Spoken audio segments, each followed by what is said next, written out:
ஏங்க, அந்த டிவியை பார்த்துக்கிட்டே இருக்கீங்க. நான் சொல்றது உங்க காதுல விழுதா இல்லையா? வேலையா எழுந்திருச்சு கிளம்புங்க, டைம் ஆகுது கத்தினாள் மாதவி. உடலை நெளித்து கொண்டு எழுந்தான் குமார்.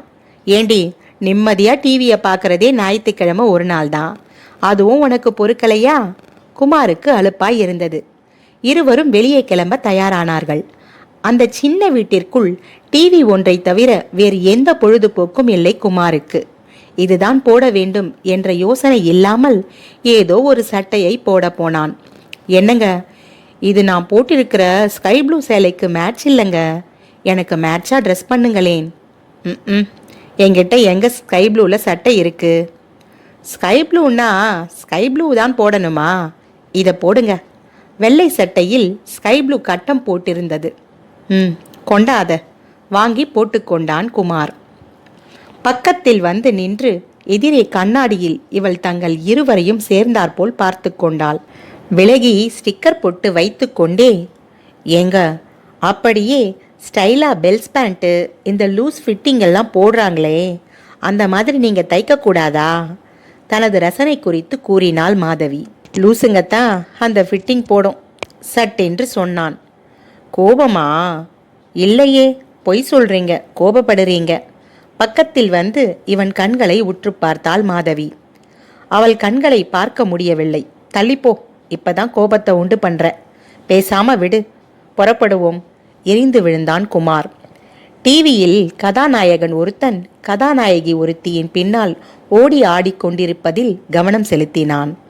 கொஞ்ச நேரம் இவனையே உற்று பார்த்துவிட்டு, எப்பா என்னமா கோபம் வருது என்று இவன் மூக்கை அழுத்தி பிடித்து விட்டாள்.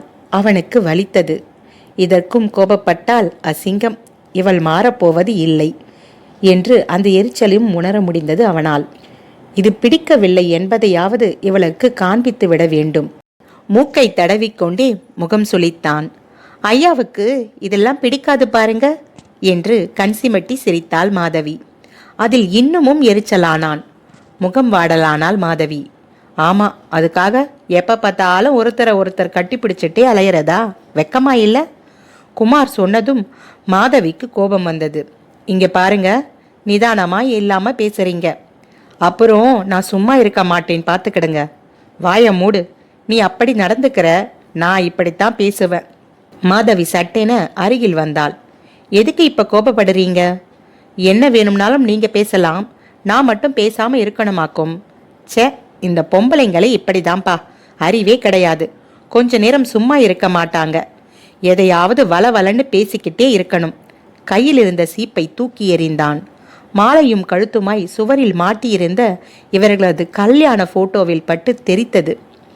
உங்களுக்கு கோபம் வந்தா என்ன வேணும்னாலும் அடிங்க, இந்த போட்டோ என்ன பண்ணுச்சு உங்களை? கீழே விழுந்த கண்ணாடி சிதறலை அள்ளினாள். குமாருக்கும் உள்ளுக்குள் வருத்தமாயிற்று. லூஸ் ஃபிட்டிங் எல்லாம் போட்டா இன்னும் கொஞ்சம் நல்லா இருப்பீங்களேன்னு ஒரு வார்த்தை சொல்லிட்டேன்பா, அதுக்கு போய் இவ்வளவு ஆர்ப்பாட்டமா? நீங்கள்லாம் வெளியே போய் 4 பேர்கிட்ட எப்படி பழகுறீங்களோ, ஆஃபீஸில் எல்லாம் எப்படி வேலை பார்க்குறீங்களோ தெரியல. அடச்சி, வாய மூடு, எனக்கு எல்லாம் தெரியும். இந்த பேண்ட் சட்டையில் நான் நல்லா இல்லைங்கிறத தான் நீ அப்படி சொன்ன என்றான் எரிச்சலுடன். கடவுளே கடவுளே, எல்லாத்தையும் தப்பு தப்பா அர்த்தம் பண்ணிக்கிறதே உங்க வழக்கமா போச்சு. நானும் பார்க்குறேன், கல்யாணமான நாளில் இருந்து இப்படித்தான். முதல்ல உங்க துணியெல்லாம் துவைச்சி போட்டுட்டு நீங்க வந்து பார்ப்பீங்கன்னு காத்துட்டே இருந்தேன். சந்தோஷமா பாராட்டுவீங்கன்னு நினைச்சேன். ஆனா அன்னைக்கு என்ன சொன்னீங்க தெரியுமா? இது என்ன கரை, நல்லா துவைக்க கூடாதான்னு சொன்னீங்க. எப்படி இருந்துச்சு தெரியுமா எனக்கு? அப்புறம் நான் உங்களுக்காக ஆசையா சிக்கன் குழம்பு செஞ்சேன். நீங்க சாப்பிட்டு என்ன சொல்ல போறீங்கன்னு பக்கத்திலே உட்கார்ந்து இருந்தேன். 1க்கு 2 முறை சாப்பாடு போட்டு சாப்பிட்டு வாயவே திறக்கல.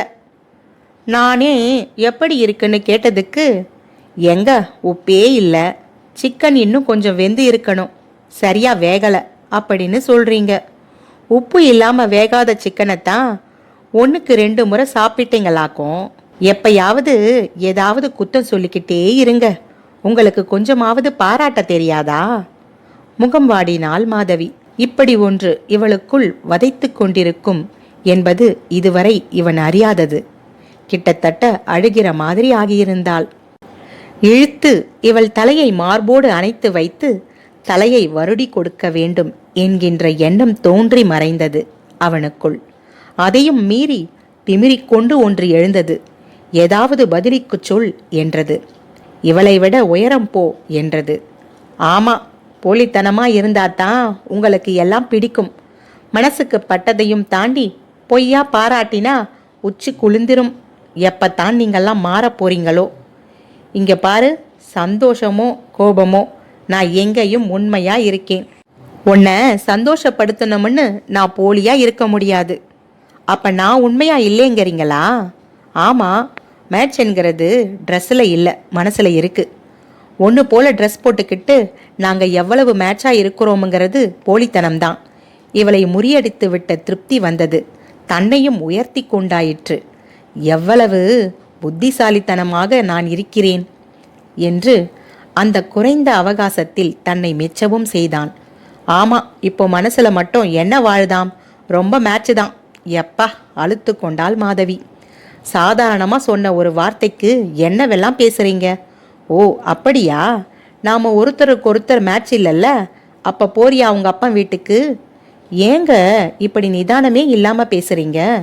பிரிஞ்சு இருக்கவா எல்லோரும் நமக்கு கல்யாணம் செஞ்சு வச்சாங்க? நீதான் எல்லாத்துக்கும் காரணம். வாய மூடுன்னு அப்பவே சொன்னேன்ல. மூடியிருந்தா இந்த பிரச்சனையே இல்லையே. மாதவி குழம்பினாள். எதுக்குத்தான் சண்டை வருது? என்னத்தான் நடக்குது? ஒண்ணுமே புரியலையே. குளித்து ட்ரெஸ் பண்ணி புதுசாய் இருந்தவள் இப்போது முகம் வெளுத்து கலவரமடைந்து நாற்காலியில் உட்கார்ந்து இவனையே பார்த்து கொண்டிருந்தாள். குமார் ஆர்வமாய் டிவியை பார்த்து கொண்டிருந்தான்.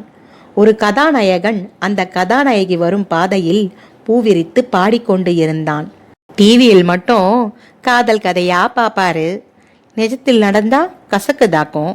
உள்ளுக்குள் உடைந்தாள் மாதவி. தன்னையும் திட்டிவிட்டு சாவகாசமாக டிவி பார்க்கிறாரே என்று அவளால் தனக்குள் எழும் துக்கத்தை அடக்க முடியவில்லை.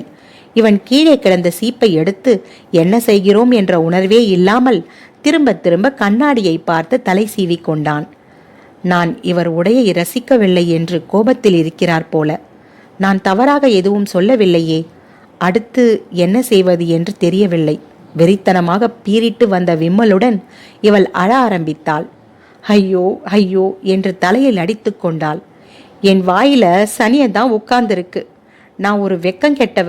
எத்தனை தடவை சூடுபட்டாலும் சந்தோஷத்துல எதையாவது சொல்லி வார்த்தை அதற்கு மேல் வரவில்லை. சத்தம் போட்டு அழுதாள். இங்க பாரு, இப்ப எதுக்கு அழுற? எதுக்கு அழறேன்னு கேட்கிறேன். இவள் அப்படியே படுக்கையில் போய் விழுந்து குலுங்கி அழுது கொண்டிருந்தாள். பக்கத்து வீட்டுக்கு எல்லாம் கேட்கும்படி சத்தம் இருந்தது. ஏய் அழாதடி, அழாதேன்னு சொல்லுறேன்ல. எல்லா வீட்டுக்கும் கேட்க போகுது. டிவியை இன்னும் கொஞ்சம் சத்தமாக வைத்தான். பக்கத்து வீட்டுக்கு தெரிஞ்சிருமேன்னு தான் இப்ப கூட கவலை இல்ல. அழுகையோடு இறைந்தாள். கல்யாணமாகி முதல்ல ஃப்ரெண்டு வீட்டுக்கு போறோம்னு எவ்வளோ ஆசையா இருந்தேன். அந்த சந்தோஷம் எல்லாம் போச்சு, எல்லாம் போச்சு. பூவை தலையிலிருந்து கழற்றி தூர எறிந்தாள். பவுடர் அழிந்து தலை கலைந்து பரிதாபமாயிருந்தாள். அப்படியே கிட, நான் எங்கேயாவது வெளியே போறேன். ஒரு லீவு நாளில் கூட மனுஷன் வீட்டில் நிம்மதியா இருக்க முடியல. போங்க, எங்க வேணும்னாலும் போங்க, விம்மினாள் மாதவி. போய்விடலாம், எங்கு போக? வீட்டில் அழுது கொண்டிருப்பாளே என்றிருந்தது உள்ளுக்குள் குமாருக்கு. உடனே அது எப்படி நீ அப்படி நினைக்கிறாய்? அதை முறியடித்து ஒரு எண்ணம் தோன்ற, சரி சங்கடப்படட்டும், அப்போதுதான் தன் அருமை தெரியும் என்றும் இருந்தது. தலையை சீவிக்கொண்டான். எதற்கு இப்படி மறுபடி தலையை சீவுகிறோம்? தன் தவிப்பை இவள் பார்த்துவிட்டாள் என்று சீப்பை திரும்பவும் ஷெல்பில் வீசினான்.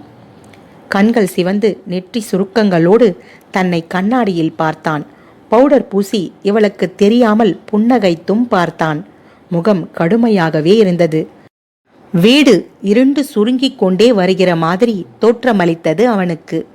ஏய் வரியா இல்லையா? அப்புறம் நான் என்னைக்குமே எங்கேயுமே கூட்டிட்டு போக மாட்டேன் பார்த்துக்க. பதில் சொல்லாமல் அப்படியே கிடந்தாள். இவளிடம் இருந்து முகத்தை திருப்பிய போது அவள் கால் கொலுசு கண்ணில் பட்டது. அன்றொரு நாள் படுக்கையில் அது அருந்து போன போது அவள் வருத்தப்பட்டதும் இவன் அணைத்து கொண்டதும், அடுத்த நாள் இவன் வாங்கி வந்த இந்த புது கொலுசை பார்த்து சந்தோஷப்பட்டதும், திமிரிக்கொண்டு இந்த 2 அறைக்குள் நடந்து திரிந்ததும் ஞாபகத்திற்கு வந்தது. பரிவு தோன்றியது. முகத்துக்கு நேரே வழியை இறங்கிவிடக்கூடாது என்பதிலும் கவனமாயிருந்தான். அங்கு ஓடிக்கொண்டிருந்த டிவி இவர்களை வேடிக்கை பார்த்து கொண்டிருந்தது. 2 பேரும் வருவோம் என்று ஃப்ரெண்டு எதிர்பார்த்து கொண்டிருப்பாளே என்பது இவளை அலைக்கழித்தது. மெல்ல மெல்ல இவள் உடலின் அதிர்வுகள் அடங்கி போயின. இவர் குணம் தெரியாதா? இவர் சமாதானம் செய்யவா போகிறார்? துவண்டபடியே எழுந்தாள். என் கூட வரீங்களா இல்லையா? யாரோ ஒருவனிடம் பேசுகிற மாதிரி கேட்டாள். வந்து தொலைக்கிறேன், வேற கதி, அழுத்து கொண்டே குமார் சொன்னதும் வீங்கிய முகத்தோடு முறைத்தாள். கோபத்தை ஜீரணிக்கிற மாதிரி பெருமூச்சு விட்டாள். முகம் கழுவி தலை சீவி கொண்டாள். ஹேண்ட்பேக்கை எடுத்துக்கொண்டு ஜடம் போல் வெளியே வந்து நின்றாள். டிவியை பிரிய மனமில்லாமல் அதனை அணைத்துவிட்டு கதவை பூட்டினான் குமார். அவள் தரையில் கிடந்த பூவை கவனித்தாள். தான் உற்சாகத்தோடு நேற்றே வாங்கி மொட்டாகவே ஃப்ரிட்ஜில் வைத்திருந்தது நினைவுக்கு வந்தது. அந்த பூ இப்போது அழகாய் மலர்ந்திருந்தது. அதை எடுத்து மீண்டும் தலையில் வைத்து கொள்ளலாமா என்று தோன்றியது அவளுக்கு. கிளம்பு, என்ன அங்க வேடிக்கை? அவன் கத்தவே ஒரு வார்த்தையும் பேசிக்கொள்ளாமல் இருவரும் நடந்தார்கள். இப்போதெல்லாம் டிவிகள் மனிதர்களை வீட்டிற்குள் தேக்கி வைத்திருக்கின்றன. தெருவே காலியாக இருந்தது. சுருங்கி போன இவளது கண்களுக்கு அந்த 5 மணி வெயிலும் கூசியது. அப்படியே கடைவீதிகளின் பக்கம் நடந்தார்கள். பஜாரில் வேக வேகமாய் மனிதர்களும் கார் பஸ்களும் தென்பட்டன. அவரவர்களுக்கென்று உலகம் வைத்துக்கொண்டு ஏங்கிக் கொண்டிருந்தனர். அவள் முன்னே செல்ல குமார் பின்னாடியே நடந்தான். அப்போது அவள் தலையை கவனித்தான். பூ வாங்கி கொடுக்கலாமா என்ற நினைப்பு வந்தது அவனுக்கு. ஆமாம், தலையில் இருந்த பூவியே வீசி எறிந்தாள். இப்ப வாங்கி கொடுத்தாலும் வைக்கவா போறா? வேண்டாம் என்று நினைத்து வீராப்பாய் இருந்து விட்டான். பஸ்ஸில் இவளுக்கு மகளிர் பகுதியில் இருக்கை இருந்தது. இவன் நின்று கொண்டிருந்தான். ஒரு தடவை இவனை திரும்பி பார்த்தவள் பிறகு வெளியே பார்த்து கொண்டே வந்தாள். அவள் பக்கத்தில் ஒருவள் வர வர எல்லாம் மோசமாகி கொண்டிருப்பதாய் புலம்பிக் கொண்டு இருந்தாள். கண்டக்டர் சில்லறை கொடுக்காத ஒருவனிடம் எரிச்சல் பட்டு கொண்டிருந்தார். இதை கவனித்த குமாருக்கு உள்ளுக்குள் பகீர் என்றது. அவன் வைத்திருப்பதோ 500 ரூபாய் நோட்டு. கண்டக்டர் என்ன சொல்ல போகிறாரோ என்று முழித்து கொண்டிருக்க கண்டக்டர் அவனை நோக்கி வந்து கொண்டிருந்தார். எங்கப்பா போகணும் என்றதும் சற்றே வழிந்தபடி சார் குமார் போகும் இடத்தை சொன்னான். சரி, 20 ரூபாய் கொடு என்று 2 டிக்கெட்டை கிழித்து அவனிடம் நீட்ட இவன் 500 ரூபாய் நோட்டை எடுத்து நீட்டினான். அதை பார்த்ததும் அவருக்கு கோபம் வந்தது. ஏன்பா, 20 ரூபாய்க்கு 500 ரூபாய் கொடுத்தா எப்படி? சில்லறையா கொடுப்பா? அவர் கடுகடுக்க சாரி சார், சில்லறை இல்லை ப்ளீஸ் என்று கெஞ்சினான். உடனே அவர் கொண்டா என்று அதை வாங்கி இதே ரோதனையா போச்சு என்று மீதம் சில்லறையுடன் தன் கோபத்தையும் கொட்டி கொடுத்தார். இதை கவனித்த மாதவிக்கு உள்ளுக்குள் சற்று சிரிப்பு வந்தது. பஸ் சென்று கொண்டிருந்தது.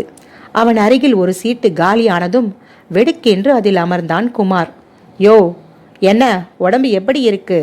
உடனே திரும்பி அவன் பக்கத்தில் பார்க்க குண்டாக ஒரு பெண்மணி அமர்ந்திருந்தாள். குமாருக்கு ஒன்றும் புரியாமல் அந்த பெண்மணியை பார்க்க எந்திரியா முதல்ல. அவள் கத்தியதும் சட்டென எழுந்தான். உடனே அவள் சேலை தலைப்பை இழுத்து சொருகி கொண்டாள். சீட்டில் அவள் சேலை முந்தானை இருந்ததை கவனிக்காமல் அப்படியே அமர்ந்து விட்டான்.